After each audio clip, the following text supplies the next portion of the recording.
రాజుని తీసుకెళ్దా నాన్న రాజు నా ఫ్రెండ్ నాన్న వాడిని మధ్య తీసుకెళ్దా నాన్న ఆగన్నా ఏంటన్నా ఇన్నాళ్ళు రిస్క్ వద్దు అని అంటూ ఇప్పుడు ఇంత పెద్ద కేసులు ఇరుక్కుపోయావేంటన్నా ఈ ఇన్స్పెక్టర్ అదో టైపు ఈ కేసులో కూడా ఎన్నో తిరకాసులున్నాయన్నా అంతేకాదు పట్ర చేసిన వాళ్ళు ఫ్రీగా ఇంకా బయట తిరుగుతున్నారు అన్నా నేను మాట చెప్తే వింటావుగా పిల్లాడు మైనరు వాడి పేరు మీద ఇంకా ఎఫ్ఐఆర్ రాయలేదు నువ్వు ఇంకేం ఆలోచించకుండా అర్జెంట్ గా ఈ రోజులు పెట్టి వెళ్ళిపో అన్నా ఇదిగో వస్తున్నాను సార్ హత్య జరిగిన 6 గంటల ఎవిడెన్స్ తో వాళ్ళని పట్టుకోపోతే వాళ్ళని పట్టుకోవడం కష్టమవుతుంది. నన్ను 10 నిమిషాలు ఆ ఇంటికి తీసుకెళ్ళండి. భరత్ అంకుల్ని ఎవరు చెప్పారో నేనే కడిపెట్టేస్తాను. ఏమైందిరా నీకు? పిచ్చి పిచ్చిగా వాగుతావు. వచ్చిన వాళ్ళు నిన్ను పడి చేస్తుంటే ఏం చేస్తుంటావు? ఆ ఇంటికి వెళ్ళొద్దు అని మొత్తుకున్నాను. నా మాట విన్నావా? రే సూర్య, నేను బతికేదే నీకోసం. నాకంటూ ఉన్నది నువ్వు ఒక్కడివేరా. అమ్మకేం జరిగిందో మర్చిపోయావా? ఊరు సమస్యనే అమ్మ వెళ్ళేది, తను మళ్ళీ శవంగానేగా వచ్చింది. ఊరు సమస్య తీరింది, కానీ సంతోషంగా ఉన్న మన కుటుంబం రోడ్డున పడింది. ఇవన్నీ మర్చిపోవాలనే కదా మనం ఎక్కడో ఏలూరు నుంచి ఊటీ వచ్చి సెటిల్ అయ్యాం. ఇప్పుడు మళ్ళీ నీ వల్ల అదే సమస్య రావాలా? నీకింతకన్నా అర్థమయ్యేలా ఎలా చెప్పను? అయ్యో నా తల. ప్లీజ్ నన్ను ఒక 10 నిమిషాలు ఆ ఇంటికి తీసుకెళ్ళండి నాన్న. ఇలాగే నువ్వు మాట్లాడుతున్నావు అనుకో, ఈ కొండ మీద చుట్టూకి చచ్చిపోతాను రా. ప్లీజ్ వెళ్ళొద్దు నాన్న. నువ్వు చెప్పినట్టు వింటాను నాన్న. ప్లీజ్ నాన్న, నువ్వేం చెప్పినా వింటాను నాన్న. అయితే నాకు మాట ఇవ్వరా? పోలీసు ఉద్యోగానికి వెళ్ళనని, జీవితంలో రిస్క్ తీసుకోనని, ఏ గొడవలకు వెళ్ళనని మాటివ్వు. నా మాట ఎప్పుడు జవదాటనని మాటివ్వు. నేను ప్రాణాలతో ఉండాలంటే మాటివ్వు. నాకు మాట ఇవ్వరా?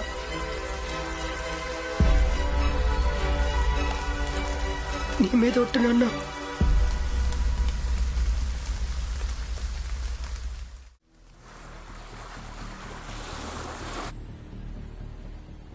కావాలి కావాలి మా పాస్పోర్ట్లు కావాలి కావాలి కావాలి మా పాస్పోర్ట్లు కావాలి. దేశం కాని దేశం వచ్చాం, తెలుగు వారంటే దేశం కాని దేశం వచ్చాం, తెలుగు వారంటే కావాలి కావాలి మా పాస్పోర్ట్లు కావాలి కావాలి కావాలి. ఆపండి. ఎందుకు పోరాటం అన్నా? దాదాపు 150 మంది 3 నెలలుగా పని లేకుండా ఉన్నాం. ఇందులో జీతాల బాకీ ఒకటి. కొన్ని ఊరికి వెళ్ళిపోదాం అనుకున్నా ఎవరు వెళ్ళలేని పరిస్థితి. పాస్పోర్ట్లు కూడా ఇవ్వనంటున్నారు. తిండి కూడా గతి లేక రోడ్ల మీద ప్లాట్ఫామ్ల మీద అనాథల్లా పడుకుంటున్నాం. మాకు మా జీతాలు ఇవ్వకపోయినా పర్వాలేదన్నా, మా పాస్పోర్ట్లు తిరిగి ఇచ్చేమని చాలు. వాళ్ళకు దండం పెట్టి మా సొంతలకి మేము ఉండమంటుండే అందుకని దండాలు పోరాటాలు చేస్తారా? ఇది మన ఊళ్ళో కాదు, పట్టుకుని లోపల దోస్తారు. చేతిలో పాస్పోర్ట్ కూడా లేదు. ఏంట్రా మీ ధైర్యం? ఈశ్వరమూర్తి అని మన తెలుగు ఆయన ఇక్కడ ఆఫీసరు, ఆయనే నన్ను రమ్మన్నారు. వెళ్ళి ఏం చేయాలో మాట్లాడొస్తాను. మీ సమస్య గురించి ఎంక్వైరీ చేశాను. కంపెనీ పేరు yellow stone constructions. Owner China వాడు. వర్క్ పర్మిట్ ఎప్పుడో క్యాన్సిల్ అయిపోయింది. వాళ్ళు ఎక్కడికైనా వెళ్ళి పని చేసుకోవచ్చు అంటున్నాడు. సార్ వాడు అబద్ధాలు ఆడుతున్నాడు సార్. వేరే పనికి వెళ్ళిపోకూడదని వాడు అబద్ధాలు ఆడుతున్నాడు సార్. అవును తెలుసు, కానీ చట్ట ప్రకారం దాన్ని నిరూపించడానికి నెలలు పట్టొచ్చు. మీరు కంపెనీ వాళ్ళని అడగాలి. ఇక్కడికి వచ్చే ముందే వాడి అన్ని పేపర్ల మీద సంతకాలు పెడుతున్నారు, పాస్పోర్ట్లు ఇచ్చేస్తున్నారు. ఇప్పుడు సమస్య అంటే నా దగ్గరికి వస్తున్నారు. ఐఎమ్ సారీ గణేష్, ఈ విషయంలో కంపెనీ వాళ్ళ హెల్ప్ లేకుండా నేను మీకేమీ చేయలేను. సార్ సంవత్సరాలుగా వాళ్ళకి చాకరీ చేశారు సార్, కానీ ఇప్పుడు సెక్యూరిటీతో బిచ్చగాళ్ళలా తరిమి కొడుతున్నారు సార్. మేమంతా మిమ్మల్ని నమ్ముకున్నాం, ఏదో చేయండి సార్ ప్లీజ్ సార్. చేయలేనని చెప్పడానికి ఎందుకన్నా పోలీస్ ఆఫీసరు? ఇదిగో ఇటు బాబు ప్రాణాల కోసం పోరాడుతున్నాడు. పోయేలోగా వీడు వెళ్లి ఆయన పాపం చూస్తాడో లేదో ఎవ్వడికి తెలీదు. నా పెళ్ళానికి ప్రసవ తేదీ అన్నా, కనీసం ఆసుపత్రి ఖర్చులు కూడా డబ్బులు పంపలేని నువ్వే మొగుడు అయ్యా అని అడిగింది.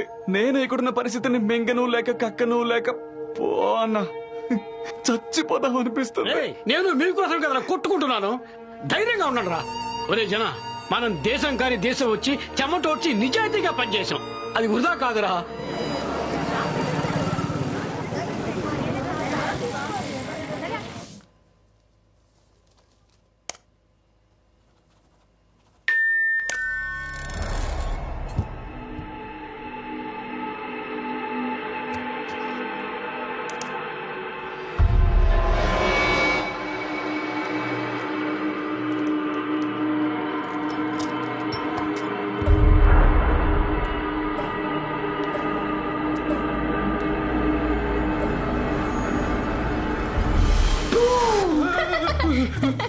अरे पिशाच రాజు చిట్టి పింకి చిట్టి అవును సీసీటీవీ కెమెరాలో కూడా కనిపించుకోవడం లోపలికి ఎలా వచ్చావు అది సీక్రెట్.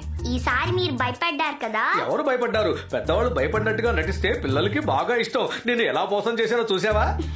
అయ్యో అంకుల్, మీరే మోసపోయారు. ఏయ్, నన్నే అటు పట్టిస్తావా? నా కొడుకు రాని నీ తోకని కచ్చేయమని చెప్తాను. అమ్మో, రేపటి నుంచి చీకటి పడగానే అంకుల్, కొడుకు చూసేయాలి. మిమ్మల్ని ఎలా భయపెట్టాలో నాకు నేర్పించింది మీ అబ్బాయే. అయినా సూర్య అంకుల్ రావడానికి బాగా లేట్ అవుతుంది. ఈ ఏరియాలో మన వాళ్ళకి పాస్పోర్ట్ ప్రాబ్లం అంట. సూర్య అంకుల్ అందరూ కలిసి పోలీస్ స్టేషన్ కి వెళ్లారు. పోలీస్ స్టేషన్ కా? నా బిడ్డ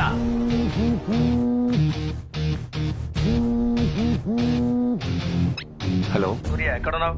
దీపావళి వస్తుంది కదా నాన్న, మన షాప్ కి బోల్డ్ అని ఆర్డర్స్ వచ్చాయి. అందుకే హోల్సేల్ లో పాల్గొనడానికి వచ్చాను. ఏనన్నా? పాలా? పోలీస్ స్టేషన్ లేదో ప్రాబ్లం అంట. మన ఊరు వాళ్ళంతా అక్కడే ఉన్నారంట. నువ్వు అక్కడే ఉన్నావని ఒక పెద్ద మనిషి చెప్పింది. Police station? నేను అలాంటి చోటుకి వెళ్తానా? రిస్క్ కదా నాన్న. సారీ బాబు సారీ. ఏ టైంలో ఫోన్ చేసి నిన్ను డిస్టర్బ్ చేశాను. ఇప్పుడు చెప్పు, ఈ సంవత్సరం స్వీట్ ఏంటి స్పెషల్? హల్వా నాన్న. సూపర్ నాన్న. చూసావమ్మా, పాల ప్యాకెట్లు కొనడానికి వెళ్ళాడు. అలా పెంచాను వాణ్ణి.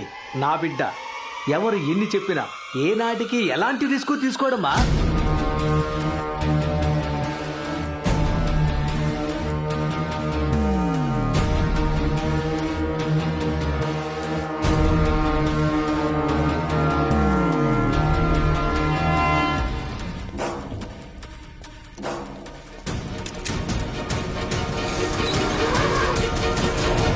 నా బిడ్డ గురించి ఇంకా చెప్తాను విను. వాడెప్పుడు సరైన దారిలోనే వెళతాడు. చిన్నప్పటి నుంచి అడ్డదారంటే వాడికి అస్సలు తెలియదు.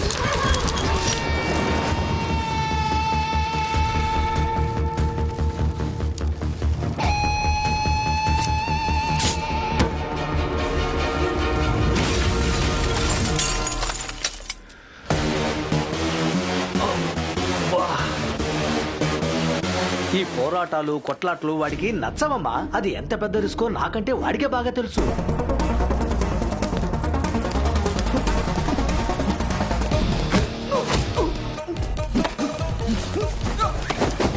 సూర్య, ఏంట్రా అద్దం పగిలిన సౌండ్? అర్థం కాదు, పళ్ళు. జీపీఎస్ ట్రాకర్ వెంటనే చెక్ చేయి. రేయ్, ఇందులో ఏం అర్థం కావట్లేదురా. నేను నొక్కమనేది రెండే బటన్లు, ఒకటి స్పేస్ బార్, ఇంకొకటి ఎంటర్. అది కూడా చేయలేవా? మర్చిపోయాను. వచ్చింది. ఇప్పుడు ఎటు వెళ్ళాలి? రైటా లెఫ్టా? రైట్.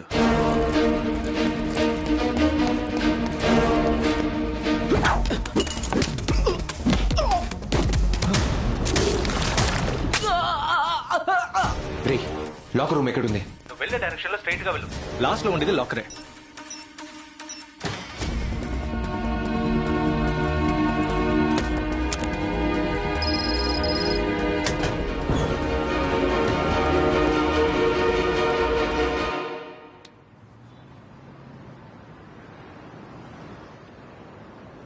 రే జన, ఏంటి ఆకలిగా ఉంది. నేను మాత్రం బిర్యానీ తిని మిఠాయికిళ్ళి వేసుకుని పడుకున్నాను.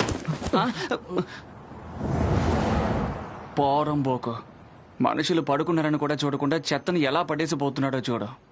జన, నాకు డౌట్. ఏంట్రా? ఈ వరదలు వచ్చినప్పుడు మన మీద జాలిపడి భోజనం ప్యాకెట్లు విసిరేశారు కదా. అవును. అలా ఇప్పుడు ఎవరైనా భోజనం ప్యాకెట్లు విసిరి వెళ్ళారేమో. ఆ?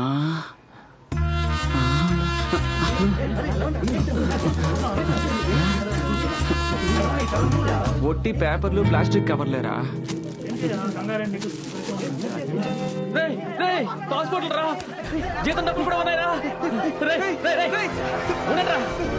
రమేష్, ఇదిగరా మళ్ళీ మన పాస్పోర్ట్లు రా.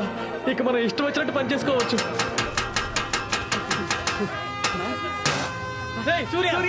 రండి రండి, త్వరగా రండి. నాసి బిర్యానీ ప్లేట్ తీసుకొని ముక్కలు వేసుకోండి. రండి రండి. డాన్సులు, కుప్పి గంతులు, ఆటలంట, పాటలంట. బతకటానికి వచ్చిన చోట బాధ్యతగా ఉండద్దు. పొగరు. ఏమైందన్నా? నీకు తెలియకుండా ఉండటమే మంచిది. తెలిస్తే నీ మైండ్ అప్సెట్ అవుతుంది. పర్లేదు, చెప్పు నాన్న.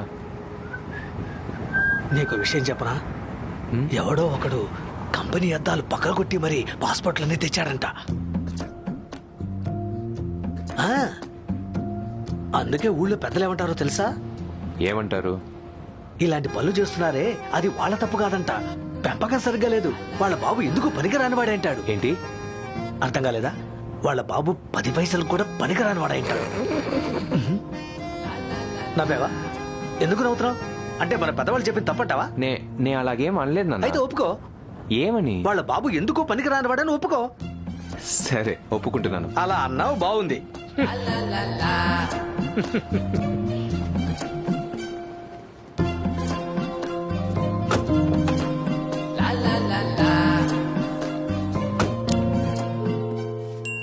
ఎవరు? చోళన్ సూపర్ మార్కెట్ డెలివరీ అండి. నేను రిమోట్ తో డోర్ ఓపెన్ చేస్తాను, మీరు టీవీ పక్కన పెట్టేసి వెళ్ళిపోండి. యా.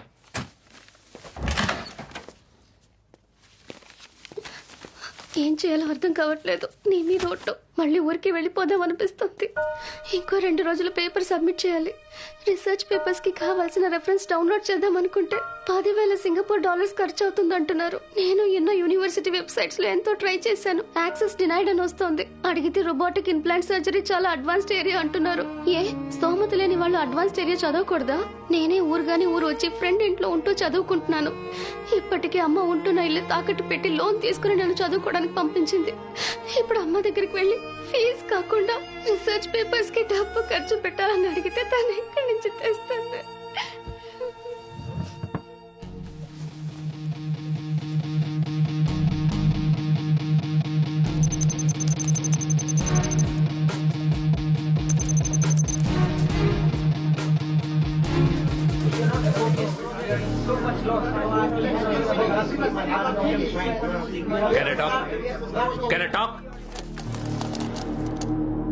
అయితే మీకు ఇక మీద మాతో బిజినెస్ చేయడం ఇష్టం లేదు, అన్నిటినీ ఆపేస్తారు అంతేగా?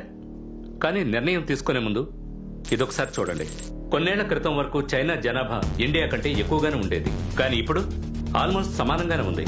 త్వరలో ప్రపంచంలోనే అధిక జనాభా కలిగిన దేశం ఇండియానే అవుతుంది. అది మాత్రమే కాదు, మీది అమ్మే దేశం. ఇండియా అనేది కొనే దేశం. చైనా నుంచి ఏ చెత్తను పంపినా అక్కడ కొనేవారున్నారు. 20 రూపాయల వస్తువుని 200కి కొనేవారున్నారు. అదే స్టిక్కర్ మీద ఓ ఫారెన్ స్టిక్కర్ అంటించి పంపిస్తే 2000కి కొనేవాళ్ళు ఉన్నారు. ఈ మార్కెట్ ని మిస్ అవ్వాలనుకుంటున్నారా? ముందు చైనా యాప్స్ ని బ్యాన్ చేయడం, ఇంపోర్ట్స్ ని బ్యాన్ చేయడం, యాంటీ చైనా మూవ్మెంట్. వీటన్నింటి వెనక ఒక్కరే ఉన్నారు, Arundhati Mohan, India's foreign affairs minister. But your company cannot stop her, and you're not able to bribe her. We don't want to incur any more losses. ఏ ఎన్నేళ్లు మేము డబ్బిచ్చి మంత్రులను కొనలేదా? ఇలా చూడండి, ఇండియాకు సంబంధించి 30-40 ఏళ్లకోసారి ఇలాంటి నిజాయితీ గల రాజకీయ నాయకులు వస్తూనే ఉంటారు. అందుకని 100 ఏళ్లుగా మనం చేస్తున్న ఈ బిజినెస్ ని ఆపేస్తామా? నేను సొల్యూషన్ తో వచ్చాను. చూడండి, జపనీస్ బిజినెస్ మ్యాన్ హోచెన్ ఓ కారు ప్రమాదంలో చనిపోయారు. అమెరికన్ జర్నలిస్ట్ మరియా సూసైడ్ చేసుకుని చనిపోయింది. బాలీవుడ్ మోడల్ షాహుల్ తన సొంత స్విమ్మింగ్ పూల్లో చచ్చిపడున్నాడు.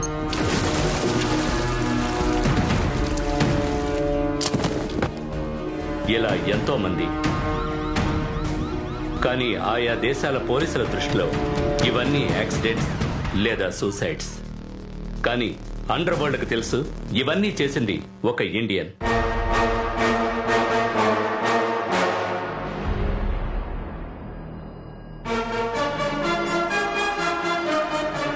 ప్రతి ఒక్కటి ఖచ్చితంగా పథకం వేసి చేసిన హత్య. ఇదే విధంగా అనుమానం రాకుండా ఆ అరుంధతి మోహన్ కూడా హఠాత్తుగా చస్తే? No, what? He is right, because we have to do that, or else it's not possible. No, stop! This is $100 billion business. I want to call for a voting. Who doesn't want to hire him? And who wants to hire him?